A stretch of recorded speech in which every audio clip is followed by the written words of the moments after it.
The key fact is families of means do not break down because of wealth. They break down in spite of it because the social relationships fall apart. Wealth doesn't destroy families. The breakdown in relationships does. And so if you're not investing in those other forms of the family's capital, you can't keep it together no matter how wealthy you are.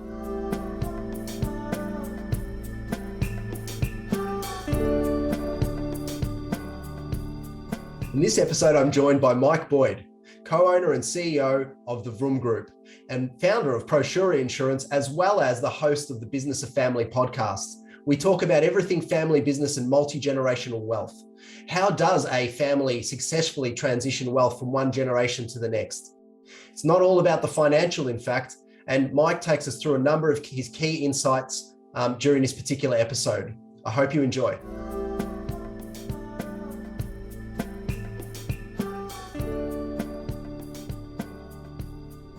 All right, Mike. Well, thanks for joining us. So I'm joined by Mike Boyd, a real entrepreneur, CEO, investor, has several business interests, but importantly, has his own family as well. And really wanted to have a chat to you to begin with, to start and kick off a little bit about your family, and perhaps because we're going to talk a little bit about the values and mission for families, what your values and your mission is for your specific family, Mike.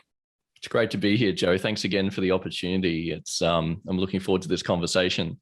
Look, for me and my family, I've got a young family. I've got two young kids under the age of 5. And you know, the last couple of years through the pandemic have brought us closer than ever and really reaffirmed what we're striving to achieve as a family. But, you know, something that's really important to us is very long-term thinking. My wife and I are quite passionate about learning from multi-generational business families, you know, enterprising families that have multiple interests and often operate over multiple generations and still manage to keep a tight, close-knit, happy family together. You know, it's incredibly rare. So I love to study the outliers, the positive outliers there. And so I guess I look to those examples of people that have walked before us as we're charting our own path with our young family. And we're planning the future in decades. And so, you know, we spend a lot of time thinking about how do we want to raise our kids? What sort of opportunities do we want to create for them? What's important now to minimize regret later on? You know, so if we fast forward 20 years, will we be happy with how we spent our time? You know, did we spend enough time with the kids while they were growing up? Did we spend enough time, you know, shaping the legacy, shaping the things that we care most about? And so, you know, as you said, I've got multiple business interests and a million things going on. And there's this constant question, I think, for all of us in terms of priorities, right? What do you choose, whether it's short-term or long-term thinking? What do you prioritize and what's most important? So we like to think for the very long term. And I think that sometimes zooming out helps a great deal in making those decisions. Yeah, so it's super interesting that you know, you've got these business interests. You've obviously a busy man with a young family, but you're also making the time for catching up and having conversations with multi-generational families through your own podcast, which I'm, you know, very interested in. The family of business. If I believe it's called as a subtle plug for you. The business of family. The other way around. The plug. The Thanks, business Joe. of family. We want to put that in right so that we get there. The business of family. And I think, you know, so what you're saying to me is that it's important to you because one part of it, of course, is that you were able to observe and learn for the benefit of your own family. Are there any other reasons why you have such a strong interest? Because this is not just a fleeting interest, Mike. This is a very strong interest, an interest that has actually led to you doing your own due diligence and research into what makes multi-generational wealth transfer successfully. So could you talk to that?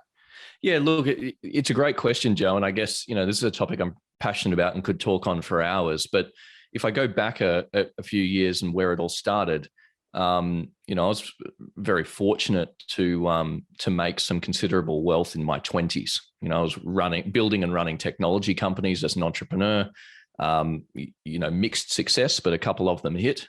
And, you know, found myself in a position that I had more financial wealth than I'd ever had or ever knew what to do with. I didn't come from a family with, immense financial means, a normal middle-class upbringing. I don't come from a lineage of business families or anything like that. I was very much first-generation entrepreneur, found my own way, often clashed with my parents in terms of what I was doing with my life, and I should go and get a good, safe, secure job or actually follow what I wanted to do, So I then found myself in a position of success, if you want to define it that way, in making some money in my 20s. And then, in my late 20s, early 30s, started having kids. And all I'd ever heard was wealth ruins children, right? Mm-hmm. Wealth can amplify the good and the bad, of course. Mm-hmm. But in a lot of times we hear the horror stories about entitled kids, spoiled rich kids, brats, all this sort of thing.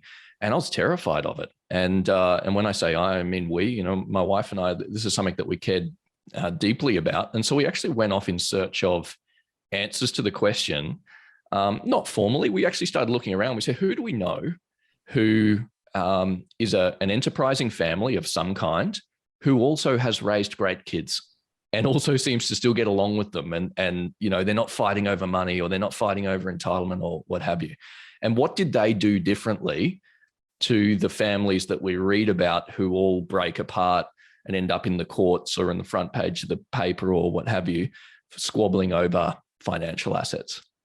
And so we started learning from these families and got explicit about it and asked them the question.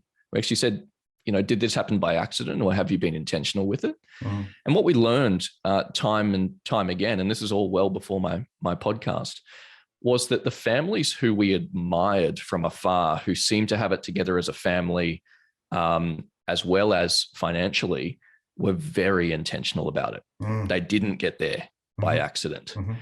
And, there were certain processes and systems that they had in place as a family, which I had never even heard about before and found it fascinating. And so this whole concept that I'm interested in, the business of family, actually speaks to how families of wealth, in this case, operate themselves, how they govern themselves. What is the system with which we view ourselves as a family and choose to operate, and the guidelines which we follow? And, it led me down a path to start researching families that didn't just raise great kids, but also then again, grandkids and beyond, because, many in the audience will be familiar with the proverb, shirt sleeves to shirt sleeves in 3 generations, or the phrase that the first generation makes it, the second generation sort of maintains it or enjoys it, and the third generation blows it. And then the cycle starts over again. So I also wanted to understand, how do families keep it beyond the third generation? Because they're incredibly rare, particularly when the grandkids weren't around to appreciate the hard work that went into actually building the wealth or the family business or whatever it was in the first place. So, that led me to understanding a bit more around multi-generational business families and how they had acted with intention to keep it together, which has led me to learn all sorts of interesting things about family governance. Families who have constitutions in place, they get together regularly for family meetings. The family itself has a vision statement and a set of core values that they meet around. And they actually have some policies in place that talk about, how do we manage our financial assets? But more importantly, how do we manage our human and intellectual and social capital? So this is what I love. So that's extraordinary to me, because I mean, the it's never about money idea is that, it's a bit cheeky because, obviously money is, important, and I'm a financial advisor. So, but the idea that these non-financial aspects almost make a bigger difference to the financial outcome, is kind of extraordinary. But when you actually articulate it, and I've heard you speak before, Mike, it makes a lot of sense too. But before we get into that, because I'm excited to get into that, I just want to not pass over the fact that, you've been quite successful in your own right with respect to businesses. So perhaps you can talk to us, briefly around the Vroom, Vroom, Vroom experience, and the various other businesses that you've been involved in. Yeah, absolutely. Thanks, Joe. I often skip over my own story because I love telling others. But, look, I'm an entrepreneur, have been since I was a kid. Mm-hmm. Really struggled to find my way because the kids I went to school with, and as I mentioned before, my parents weren't exactly the entrepreneurial role models that I was ultimately seeking out. And at that age, I didn't even know what an entrepreneur was, and it took me a long meandering journey of trying and failing several different things to find my path in life. I sort of started to hit my strides as I left school and went to uni. Connected with my tribe, as I like to say. I found and identified with entrepreneurs and sort of joined a few groups and started learning an enormous amount, and ultimately found my way into a business called Vroom, which is, that I still own and run today, but it's the largest car rental comparison website in the Southern Hemisphere. So, perhaps people in the audience are familiar with the likes of Webjet or Booking.com or Expedia. We're very similar to that. We're an online travel agency, but we only operate in car rental and other forms of ground transport. So we compare and book the best rates with Hertz, Avis, Budget, Thrifty, Europe Car, those types of players, and we do it all over the world. Mm-hmm. And so the Vroom business is not one that I founded. In fact, it's a business that I got involved with and helped renovate and turn around after they had a bit of a scare back in 2010, 11. And it was an opportunity that found me after another startup I was working on sort of collapsed spectacularly. And Vroom was sort of the serendipitous opportunity that was sitting there waiting for me. And ultimately got in there thinking it was going to be temporary, just to help turn this business around, and ended up getting more and more involved, had a lot of fun, and ended up scaling this business from what was a Brisbane-based startup at the time with a lot of potential to a fairly serious global concern. And so Mike, let's talk about this as a lot of fun. This is an interesting point, right? So is the passion about what the actual business does, or is the passion in your capability in being able to renovate a business and bring it to market in a different light? Where's the, because I'm sure my observations would be anyone that's successful needs to have a passion in what they do. Could you kind of flesh that out with me a little bit more? Look, don't tell my partners, employees, suppliers, or otherwise. But I mean, it's pretty hard to get passionate about car rental. Okay, so it's not that. I had zero interest, and a funny story. When I ultimately got very seriously involved in the business, I took a shareholding and ultimately took on the CEO role to turn this business around and continue to grow it. And when I say turn around, it had a great foundation already, so I'm not taking anything away from that. Mm-hmm. But I was 23 when I was appointed CEO of this business, and it had a level of global operations. It had a number of staff, so I was very, very young.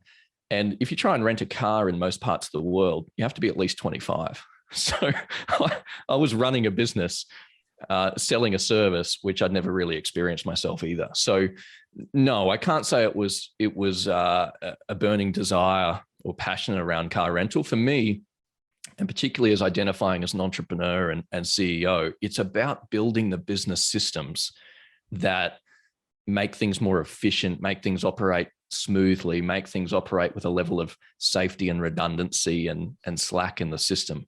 And so for me, the opportunity with Vroom was actually to take something that already had gone from 0 to 1. It already had found product market fit, is the startup phrase they use these days. We'd already found some customers. We had something that worked, but we needed to get out of our own way and let this thing scale.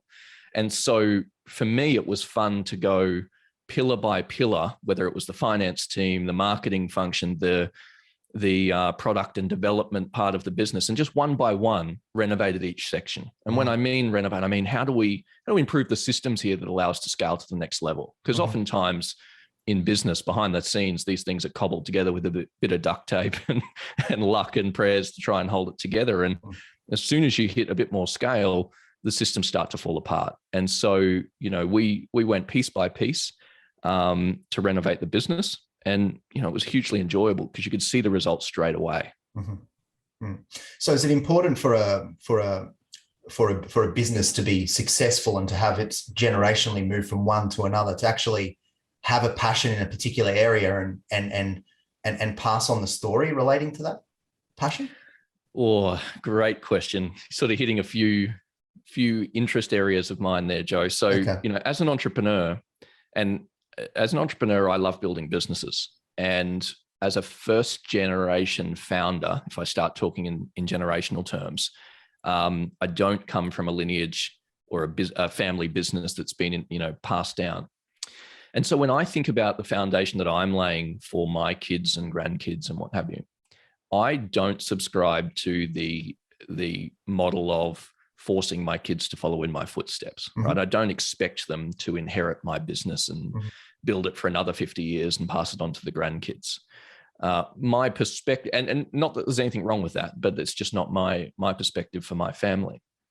But I think what I'm looking to do is build an enterprising family, or what we call a family enterprise, which may encompass a family office of investments. It may comprise a small portfolio of companies, and it will comprise a family council that governs all of that. Family members that ultimately make decisions about what's important for the family and how we're investing and providing opportunities for the next generation. So when I talk about companies like Vroom, it's been around 21 years and I've been involved the last 11 years.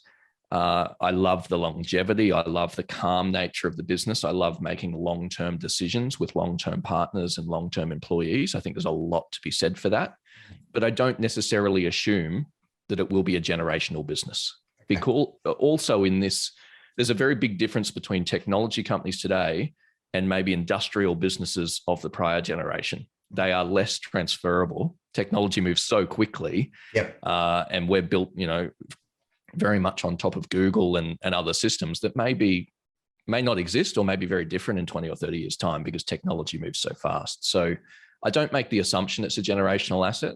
Instead, I think that the family enterprise in general will be a collection of generational assets. Okay, that makes a lot of sense. You've mentioned already, and I like it. It feels very homely and familiar to me as a financial planner that you've mentioned the word long game, long term, quite a few times already. And when it comes to multi-generational wealth, what does the long game actually mean? Because I know what it means as a financial planner, but I think it might mean something different when it comes to the way you're thinking about it here. Yeah, and look, there's a couple of different ways to look at this, but I guess I like to play the long game in everything if I can. So, I'm a big believer in compounding wealth over time, but also compounding habits and skills and relationships and everything over time. So, I think short-termism is often very harmful. And, as I briefly mentioned there before, I'd much prefer to be in a business for a good period of time, whether it's generational or decades. I'd love to engage employees that also want to be on that journey and grow with us over a decade or two, if that suits their career objectives. And I want to work with partners and suppliers and people in the industry for a good period of time too, because I think that's incredibly rewarding. So then when we look at that from a family perspective, it's making decisions for the future that maybe wouldn't make sense in the short term. So one thing I learned from talking to and researching some of these families that are generational is that they have some shared family assets.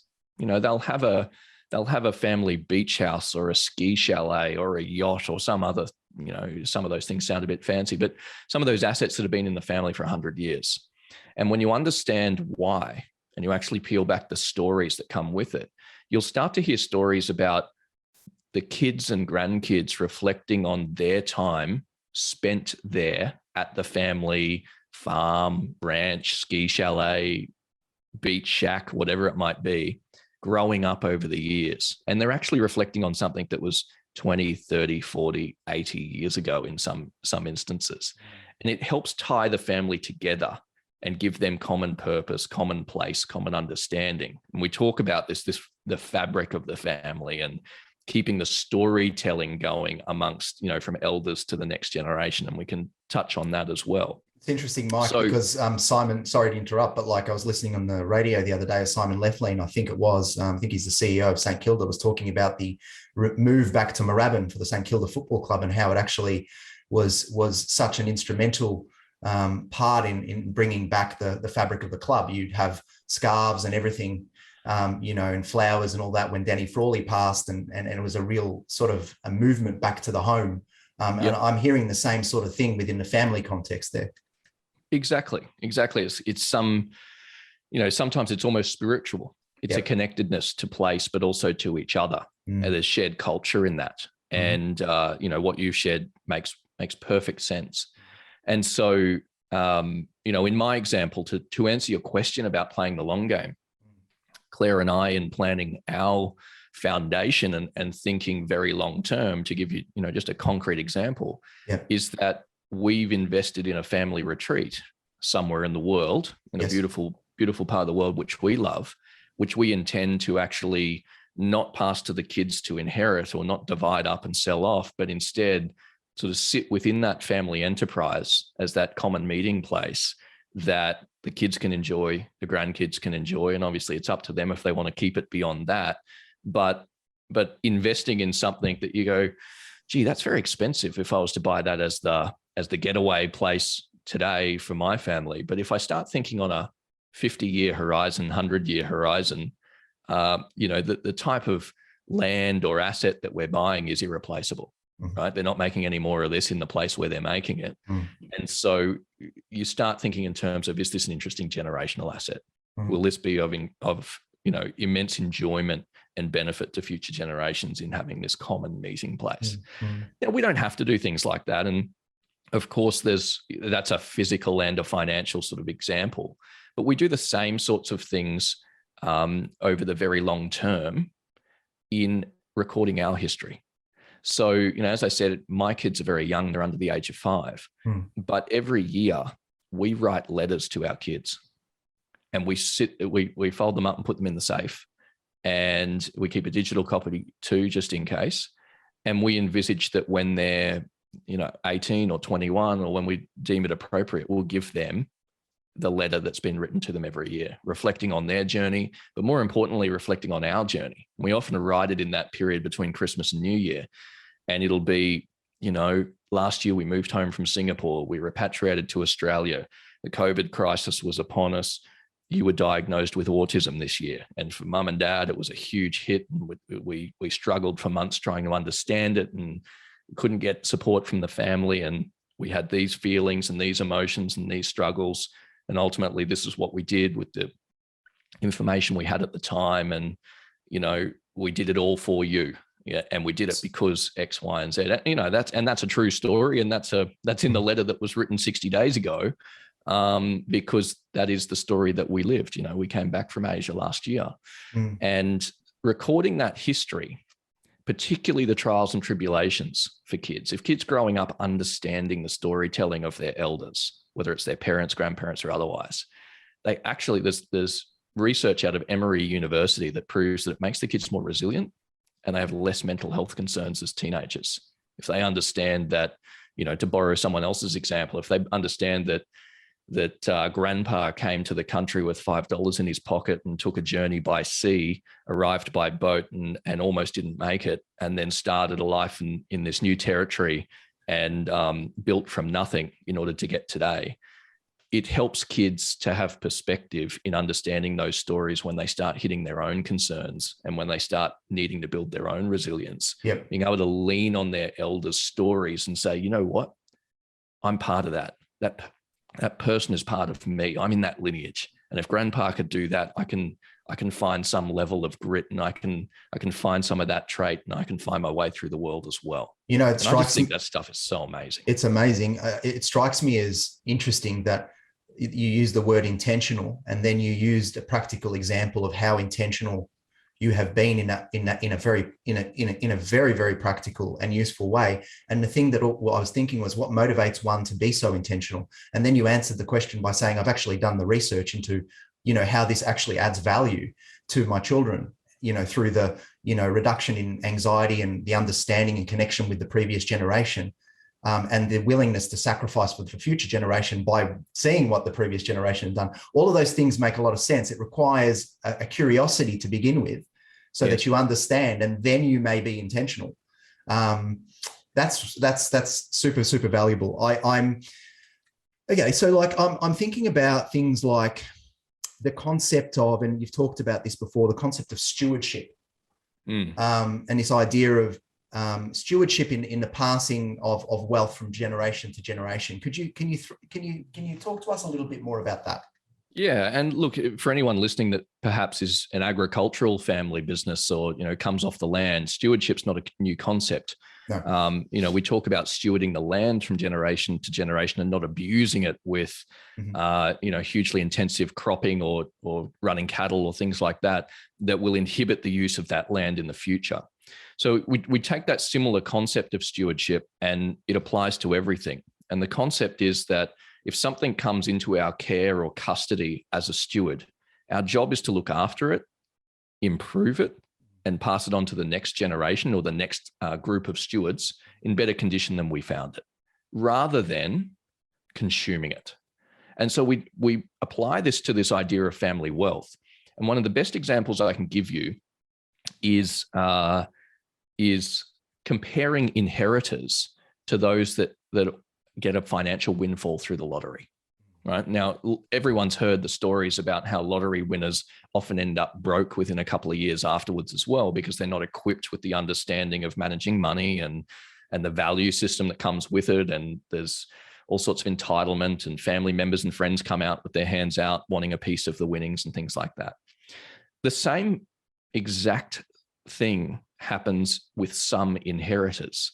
So if we have a significant estate, which is then divided up with 4 children, if those 4 children haven't been included in family discussions and the values haven't been passed along, and we haven't talked about stewarding wealth and assets for the next generation, what happens is, if we say that the inheritance is 10 million or 100 million, doesn't matter what the number is, you instantly divide it by 4, because the 4 kids all get 25% each.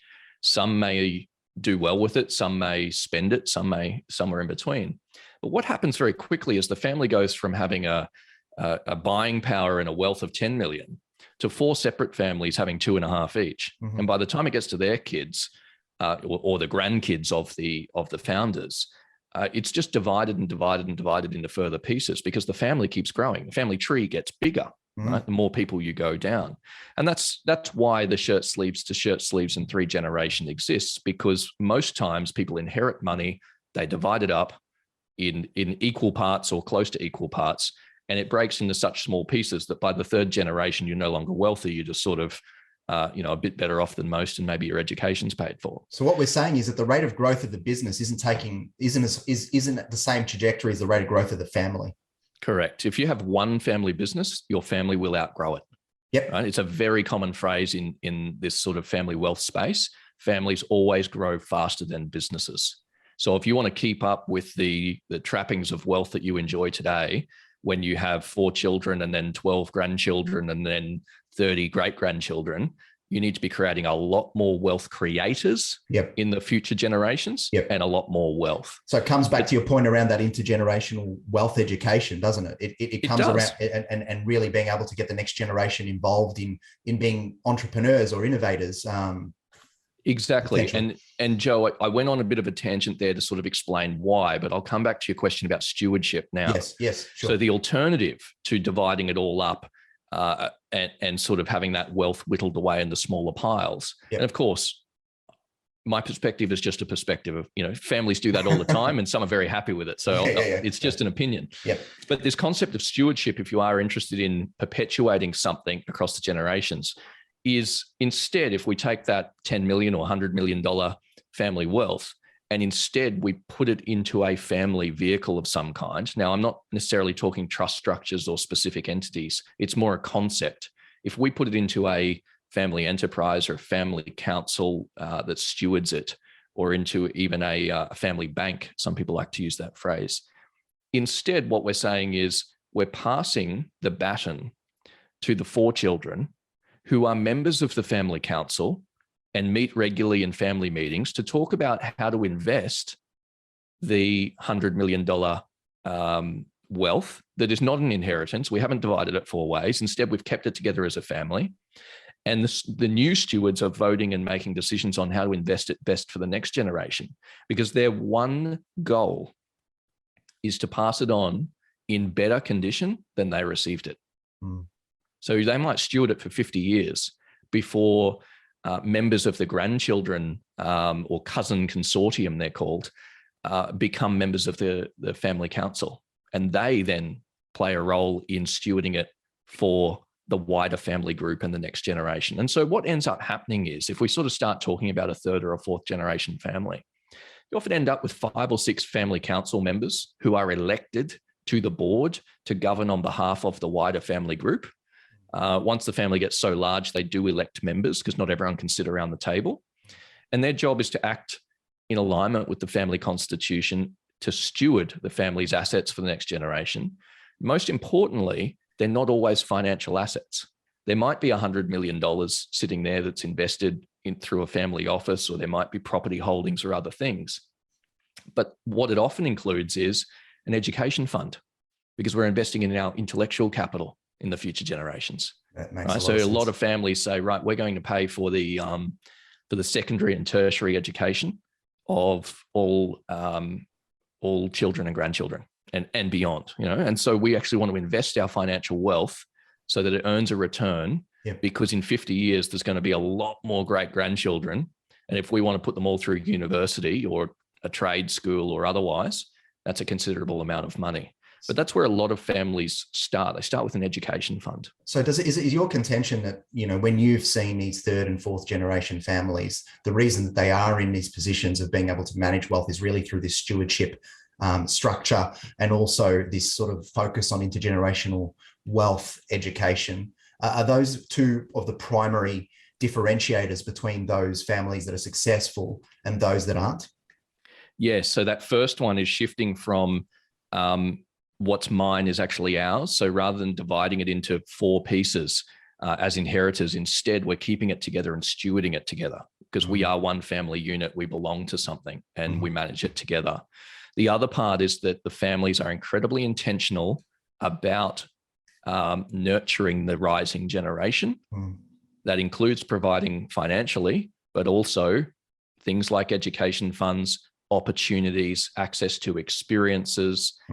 Some families operate as a family bank where, next generation entrepreneurs or they can apply for a loan from the family, but on similar terms that they would otherwise have to commercially. And so they might, in the end, get a favorable interest rate or favorable terms from the family, but they still have to apply, and they have to come up with a business plan, and they have to propose what they want to borrow the money for and on what terms it'll be paid back to the family bank. And there's the family council that meet and make a decision as to whether or not that's a good use of the funds, rather than just saying, Johnny wants to start a business. Here's $1 million, Johnny, good luck. Instead, they're putting mentors and support structures and education and opportunities around the next gen, trying to find the next generation wealth creators and continue the legacy. You mentioned family constitution.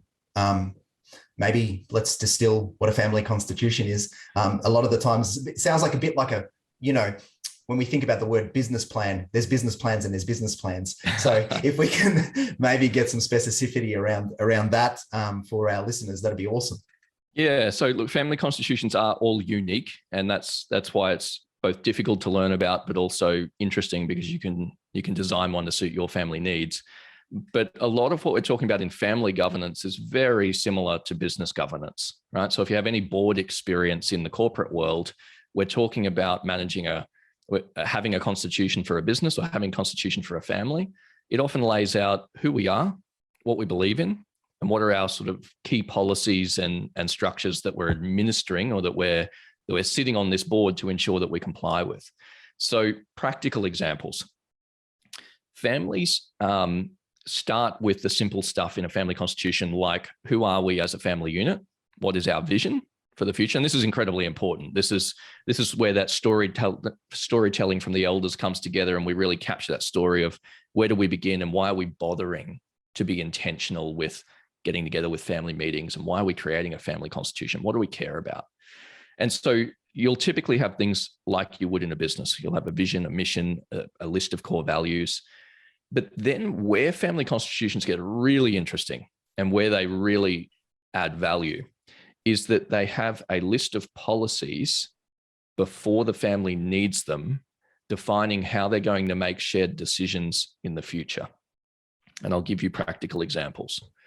One of the biggest points of contention, if families don't do this ahead of time, is defining who is a family member. Is it bloodline descendants? Are spouses family members? Are children of spouses family members? Are blended families with stepchildren considered family members for the purposes of the Constitution? What does the family's view on divorce, second marriages, grandchildren, adopted children, same-sex marriage, all sorts of contentious issues, right? And you're talking about having conversations with people that are in very different generations too. Yep. And so when I say the families who are successful at this put policies in place ahead of need, what that means is they sit down and they define what may possibly come up in the future and write a policy to answer that before that issue actually comes up. So where maybe the second generation, there's 4 kids, we're all married and the grandkids are young, and we're thinking about putting this policy in place. So we sit down and we say, okay, a family member is the 4 children and any bloodline grandchildren from those 4 children. And we decide whether or not spouses are ever allowed to sit on the family council, whether or not they have a vote, whether or not they're allowed to be privy to the conversations, you know, and in some families they're considered full family members, and other families they're sort of sit on the outside. We write a policy that says, you know, should any of us ever get divorced, then or separate, or there's some risk to the estate, what happens to the family's assets? Because if we've got 4 people that are stewarding $100 million wealth, and one of those 4 children's marriage breaks down, is the entire family's wealth at risk? How do we protect that? What do we do about it? And what have you? So in those circumstances, that person usually voluntarily resigns as a director or as a council member immediately before they go through any sort of divorce. And then, you know, we're all happily married and we've got kids and all those things now, but in the very rare event that someone gets divorced and ultimately remarries, how will the family consider stepchildren? Whether they're bloodline children that are had in the second marriage, or whether or not those children are brought into the marriage from the new spouse. Do those children get supported by our education fund? Is their university paid for, or are they treated differently to bloodline? You know, so I'm bringing up issues that these are the things that destroy families. Well, these are the things that families don't actually attend to because it's all too hard. And what you're saying is, in a sense, I think what you're saying is that the leadership exhibited by the founders or those in charge of the family, or those in a leadership position in the family, the leadership of being able to prepay the pain, for want of a better term, and actually face these contentious issues early and formalize them, and then actually implement them practically within the day-to-day running of family is what actually allows this large group of families to operate and thrive. To continue. Exactly. And it's far easier to tackle these contentious issues when you're not actually dealing with a specific human at the time that's going through them. So if we're sitting down writing a policy about what happens in the event of divorce or remarriage or stepchildren, and no one's currently going through that, then everyone can reach agreement on, well, that seems like a reasonable policy to protect the family, and that makes sense. And then in 10 years' time, when Johnny and Sarah go through that, no one saw it coming, but it was terrible, and unfortunately statistics say, you know, some marriages don't survive, then the policy's already in place and Johnny can't challenge it. And he made it at a time when it was less contentious and it wasn't about him. The policy was not written about him. But if you consider the opposite of a family scrambling when one of the inheritors or one of the children on the council starts going through a separation and they don't have a policy in place, well, now Johnny thinks you're just reacting to Johnny. And he's already having a tough time and his life's falling apart and he's potentially losing some of the family wealth and whatever. So what does he do? He lawyers up and he says, right, I want my piece. I want my 25% of the family enterprise. I don't want to be a steward anymore because my ex-wife's going to sue me for it. I want my piece and I want it out. And all of a sudden we start dividing the pie and we're no longer all rowing in the same direction and we're no longer stewarding for the next generation. We're all out for each other and for our own. And that's, again, where families fall apart. And it's no wonder, Mike, that there's so few that actually get to the 3rd or 4th generation, because in order to even have the conversation, you need to you need to be on the same page that you even want to have the conversation before you have the conversation. Exactly. And you know, if someone is not willing to talk about death as a very crude example, the conversation stops there and it goes no further. So it takes a group of open and flexible individuals, I think, to begin with. Exactly. And nurturing, you know, I share polarizing examples, but of course this is difficult for all families. Yep. But the ones who are successful practice this stuff all the time. They're getting together as a family council regularly. They might be having a monthly meeting or a quarterly meeting, depending on the size of the enterprise. Yeah. And they're building these relationships over decades so that when something does occur in the wider family group, it could be a very sick child, it could be a marriage breakdown, it could be stepchildren, it could be all sorts of things. They've already built the resilience and operating capability together and shared decision-making framework that hopefully they can ride out these bumps, because there will be bumps. That's the whole point. Yeah. But if you try and make shared decisions together during a point of crisis, you're never going to be successful. So, you know, your original question was what goes in a family constitution? There's lots of wonderfully positive things in there about documenting our history and our purpose and what we're all about and what we're trying to achieve. But there's also several policies in there around how are we going to govern ourselves and how are we going to behave as a group, much like we would be if we were a public company and we were a board making decisions about how we were going to steward this for our shareholders or our employees or the way we behave in the community. Yep. So again, another practical example, several families have a no PR policy. They say, in the event we have a family dispute at some point, which is likely, we will never, under any circumstances, have this splashed across the front page news and air our dirty laundry outside the family. Yep. We can have every fight. You're entitled to legal representation. You're entitled to all of whatever, but it's never public. You have your fight in these four walls and it stays within the family. Is that a handshake agreement? Well, it's written into the Constitution, which they must abide by. And I've even seen one family that codified it into their constitution. And if it's proven that someone goes public or uses PR or leaks, they get written out of the beneficiary of the, so if you're going to have a fight, you know, keep it private. And, you know, I've interviewed families that are 6th, 7th, 8th generation, and some of them are very well known, they're household names. And so, you know, you can understand why they don't want family feuds to be aired in public. So Mike, you know, like I don't want to labor the point, but it's super fascinating to me. This, you know, you talk about resilience, you talk about open-mindedness and the ability to collaborate together and shared purpose and all of that. I just have a feeling that generational storytelling is just such a fundamental. It gives such a fundamental ability to be the glue that holds the family together over a long period of time. Do you have any examples of how this actually works? Yeah, absolutely. So some of the family, and I'll start at the extreme to just paint a picture. So some of the very successful sort of 4th, 5th, 6th generation families that I've interviewed actually go so far as to developing a family museum or a family archive. Wow. Or, you know, several of them have books written about the family story. And they're intentional about collating media clippings and, you know, old newspapers and other things that mention the business or a member of the family enterprise. And they're capturing that founding story, they're capturing that fabric, and they're preserving it for the future intentionally, much like I am in writing my kids' letters, or, you know, taking one of the other things we do is we take a photo as a family in the same place every year on this family property that we bought, just to show how the children are growing and how we're developing over the years, and just building tradition just for a bit of fun.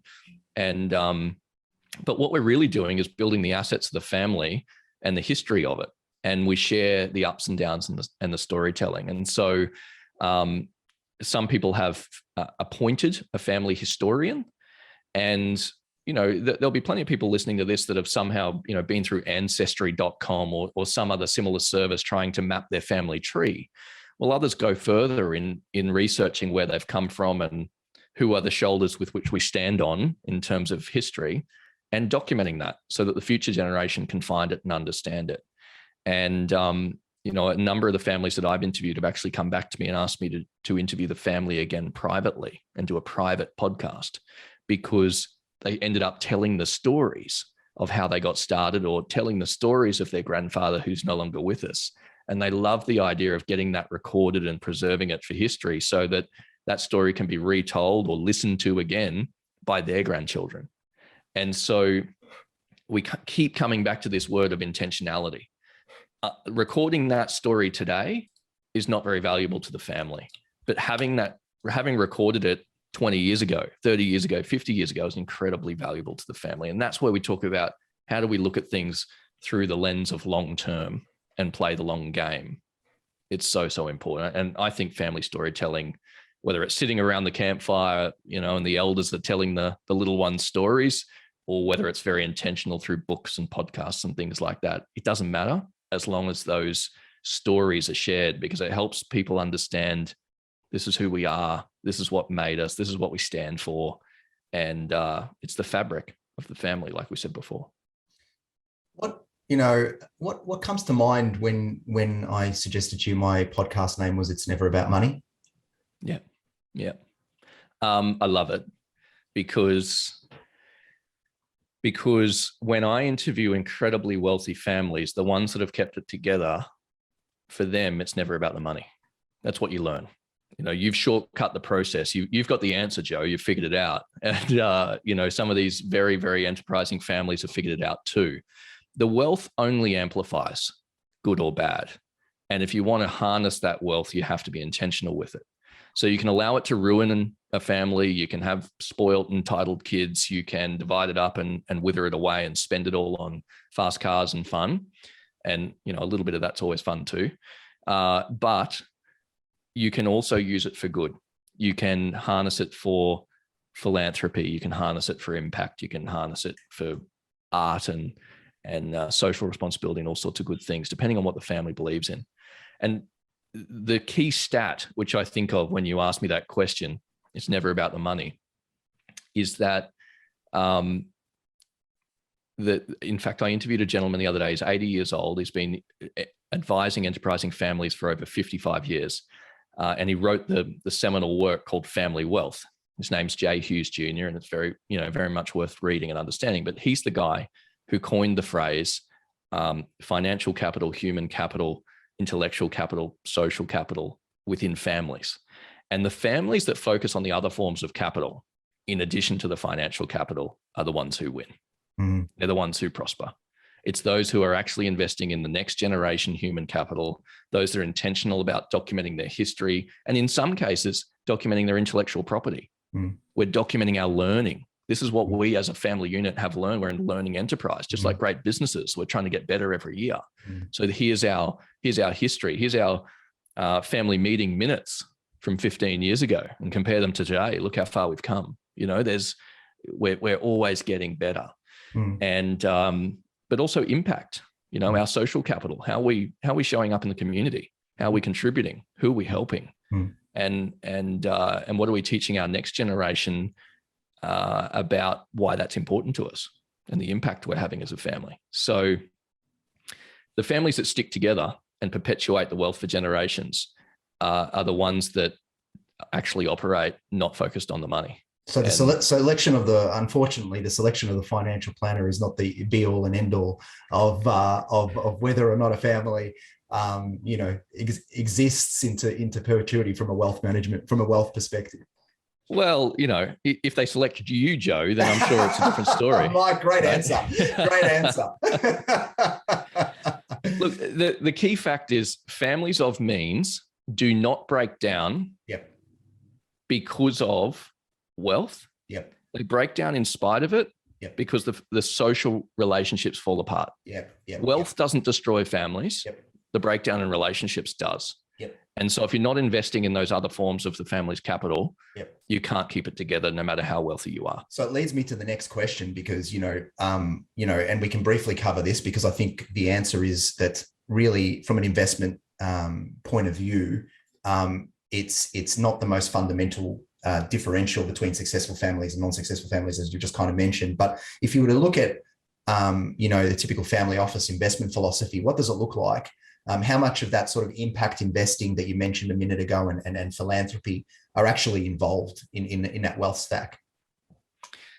Great question, Joe. And investing is a big part of it, because oftentimes people come through the door saying, we're a wealthy family, we want to manage the wealth. And then they start learning and educating themselves about the other forms of capital and how we actually keep ourselves together as a family unit. So, wealth does drive the conversation. And what I find with family offices is that generally the investments are much longer term than most, whether they're investments in private enterprise, which isn't liquid and easy to sell, or whether it's property and agriculture and other forms of long-term holding. Now, if you go through, parts of the Melbourne CBD close to where you are, or other cities around the world, you'll find that a lot of families own buildings. They're competing with institutional wealth because they've parked wealth in places where they go, doesn't matter if there's a global pandemic or a famine or a war or what have you, what assets are actually still going to be here, and what's still going to be considered blue chip and valuable in 30, 50, 80 years time. And that's why you see a lot of families buy huge swaths of agricultural land or absolute prime real estate, whether it's, in the middle of cities or waterfront developments or things like that, because it doesn't matter what happens over time, those things will always be considered valuable. And a lot of families are making decisions along that way. And so when it comes to things like social and impact investing and ESG, and it's growing tremendously. There's a great trend over the last 10 to 20 years. And it's partly because it's also been a great wealth generation period over the last decade in particular, that more families are giving back. And again, the general thread is, what is a social endeavor that we can contribute to over a long period of time? Because a lot of families like to attach themselves to a cause or a theme that they deeply care about, whether it's environmental sustainability or children or education or medical. But they're making decisions that, it's not so much a donation this year. It's how can we be a benefactor or a support or even lend the family enterprises resources, whether it's our use of our properties or our staff contribute to it or otherwise, over the next 20, 30, 50 years, because families want to measure their impact. Yes. Right. We all care about that. We don't just want to donate money. We actually want to shift the needle. And so when you're talking to people that have enormous amounts of financial capital, they often got there because they're pretty clever and capable, and they want to apply not just the financial capital to the causes they believe in, but they want to bring some of that intellect as well, some of the management capability, some of the network, in order to get things done faster and in a less bureaucratic way, so that their impact is greater on the ground, rather than just being a donor to a big charity. And it seems to be something to being able to bring in the youth, into the decision making at a very, very early age, compared to bringing in the kids into decisions around investment. In typical investment or traditional investment is a bit more challenging and less resonant. So having the kids involved in the philanthropy and those types of decisions early can be a really great start of that sort of education process. It certainly can. And it's often the easiest way to start onboarding the rising generation into a family enterprise, because as you say, the investment side of things is often more complex, and the kids, whether or not they're 10 years old or 12 years old or late teens, probably still haven't found their way in the world yet. And a lot of families, at least in Western countries these days, are trying to let their kids have independence and find their own path and passions, rather than requiring them to take over a family business. And so philanthropy is something where we can all contribute to. Shared decision-making is important, and you can engage the children on what they see as a need in the world through their eyes as well. It's often a great way to bridge the gap between grandparents and grandchildren. If you get into this area and you read books about it, there's a lot of value in skipping a generation sometimes, in connecting families together. And so sometimes the grandchildren and the rising generation form a bit of a subcommittee to decide on philanthropy, because the generation in between are the ones that are focused on growing and compounding the wealth or running the family business, or, they're busy, they're in the prime of life. They're 30 to 60 years old and they're pumping already. that the kids and the grandparents have a bit more time to sit down together and talk about what do we care about as a family and what do we want to affect. And it's also an amazing way for grandparents to understand what the grandchildren are seeing through their eyes in terms of what's important to their generation. And so it's an amazing learning tool, an amazing way to onboard people into the family enterprise, and an amazing storytelling tool from the elders to talk about what's important to us and why do we contribute to these things. Mm-hmm. So just in winding up, Mike, and this has been an incredible, insightful and packed full of information episode. I'm sure our listeners are going to love this one. But just to summarize, the really in your mind, and question without notice, but top 2 to 3 things that families can do to sort of shore up this idea of being able to transition to the next generation, have their wealth extend past their own tenure. Look, a lot of families start with an amazing founder or founding generation, big ego. They got there because they're incredibly capable and successful. Yep. But unfortunately, the children are different people. Sometimes there's another ego in the next generation that's jostling for control, and they want to push the founder out, and the founder thinks they're not ready. And, that's the classic case of family business. I think that if you start to look through the prism of some of the things I've described today and saying, well, it's not about me and it's not about you, but it's about us. How can we make shared family decisions? How can we think about things over the next 30 to 50 years? If that clicks for founding generation, even if they're the big egos that created the wealth, some of them go, yeah, you know what? If I actually want a legacy that continues here, I can't do it all because I'm not going to be here in 50 years' time. So how can I actually start engaging with the next generation and transferring some knowledge and some opportunities and some lessons, while also letting them make their mark and get out of the way a little bit? So, and then of course that same inheritor or next gen has to learn the same lesson, because they'll go through their own growth journey and also have to let go one day and nurture the next rising generation. And so I think one of the key takeaways is thinking about how can we operate for the benefit of us and the next generation, which is this concept of stewardship, right? It's no longer about me or we, it's about us and the greater family group. And the other thing that I would say is a key takeaway, even if families just want to get started, it doesn't matter what you come from, how old the family is, or even if this has just sparked an idea for you today. I think there is never any harm in documenting your family history and writing letters to your kids. Just start today. It doesn't matter if you didn't start when they were born. It doesn't matter if they're now 15. It doesn't matter if they're now 45 years old. I can tell you the most valuable gift I receive every year is a letter from my wife, because we also do that for each other. And the most valuable gift I give every year is the letter to our children, and they've not even read it yet, and so it's just that it's an opportunity to pause and document what's important and getting in touch with what's most important to us at the time and sharing that history with them. Also just shows that we're human and hopefully helps them on their journey one day when they're also struggling with a big change in life. So I think that's my couple of takeaways. That's amazing. Good, great end to the pod. And, again, I think this will probably be the hardest question you'll have to answer, but and question without notice again, but what spirit animal would you be if you're an animal, and why would you be that particular animal? I think the image that came to mind immediately was a golden retriever. I wouldn't mind, just being everyone's best friend and lying around in the sun and getting a few scratches on the head. And sounds like a good life. Well, but more importantly, bringing joy to people. I think that a lot of what we've just talked about today is about how do we bridge the gap with really serious conversations, but keep relationships together. This stuff is hard. It's really hard. And so I think if you can maintain great human relationships and still bring joy, like a golden retriever would if they were in the room, they can connect with anyone and ground people and still put a smile on your face no matter what. And I think that's a pretty incredible trait. That's what I'd choose. That's a good one. I just for the listeners as well, if anyone sort of really resonated with this and wants to make contact, how do people contact you?